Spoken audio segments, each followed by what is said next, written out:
Hi అండి, నమస్తే. Welcome to our channel. అందరూ ఎలా ఉన్నారండి? నిన్న ఆదివారం కదండి, అందుకనే నేనైతే చేపల పులుసు చేశానండి. మీరు ఏ కర్రీ చేసుకున్నారో నాకు కామెంట్ సెక్షన్లో పెట్టండి. చేపల పులుసు అయితే చాలా బాగా వచ్చిందండి మాకు. అందుకని మీకు నేను వీడియో కింద తీసి పెడుతున్నానండి.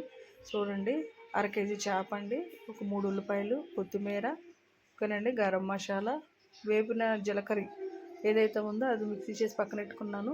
ఫ్రెష్ అల్లం వెల్లుల్లి పేస్ట్ అండి, ఓకేనండి.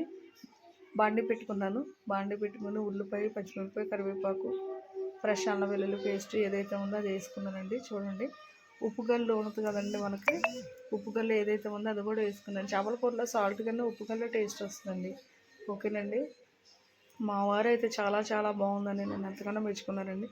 ఒకసారి మీరు కూడా ట్రై చేయండి, ఓకేనండి. అలా మగ్గిన తర్వాత ఏదైతే ఉన్నదో చేప ముక్కలు అవి ఒక్కొక్కటిగా వేసుకున్నాను, ఓకేనండి.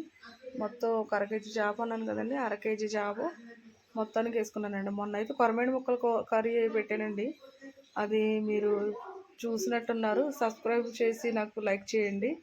ఇవాళ అయితే చేపల పులుసు అయితే చేస్తున్నాను. ఆ చేపల పులుసుకు కూడా మీరు సబ్స్క్రైబ్ చేయండి, లైక్ అండ్ షేర్ చేయండి, ఓకేనా ఫ్రెండ్స్. నేను ఇలాగ ముక్కలన్నీ ఒక దాంట్లో వేసుకున్నాను ఫ్రెండ్స్.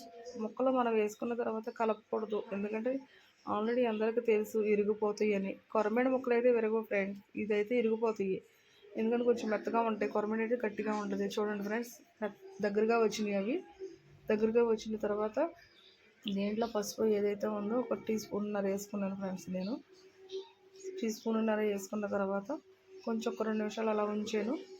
ఆ తర్వాత కారం కూడా, కొత్తిమీర కూడా వేసుకున్నాను ఫ్రెండ్స్. కారం నేను ఆల్రెడీ స్పూన్నరే వేసుకుంటాను ఏ కర్రీలో అయినా, ఓకేనా ఫ్రెండ్స్.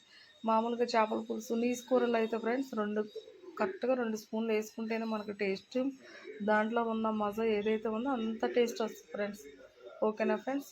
చూడండి ఫ్రెండ్స్, నేనైతే అలాగ తిప్పుతున్నాను చేప ముక్కల్ని. నేనైతే మొత్తం అన్ని ముక్కలన్నీ తిప్పి చేసి కొంచెం సిమ్లో పెట్టి ఉంచాను ఫ్రెండ్స్. ఇక చూడండి, 2 స్పూన్లు వేసుకుంటున్నాను ఫ్రెండ్స్. చూడండి, మరి మీకు తగ్గ మీకు స్పైసీ ఏదైతే ఉందో అలా వేసుకోండి ఫ్రెండ్స్. కారం కూడా అలా వేసుకుని జస్ట్ అలా ఒక 5 నిమిషాలు అలా పెట్టింది ఫ్రెండ్స్ నేను, ఎందుకంటే అవి కూడా దానికి పడతాం కదా, మనం ముక్కలు కదపలేము కాబట్టి, ఓకేనా. చింతపండు మనం తీసుకున్న ఫ్రెండ్స్, నిమ్మకాయ సైజ్ అంత చింతపండు తీసుకున్నాను నేను, నాకు కరెక్ట్గా సరిపోయింది అది.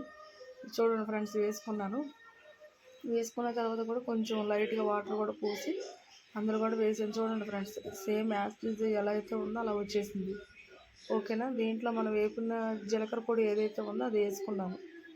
మనం జీలకర్ర పొడి ఏదైతే ఉందో అది వేసుకున్నాం కాబట్టి ఇంకా గరం మసాలా కూడా కొంచెం ఎక్కువగా వేసుకుంటే ఇంకా బాగుంటుంది ఫ్రెండ్స్. చూడండి ఎంత దగ్గరగా వచ్చిందో, ఇదిగోండి పొడి, గరం మసాలా పొడి ఏదైతే ఉందో మనకి ఆ పొడి వేసాను ఫ్రెండ్స్ నేను.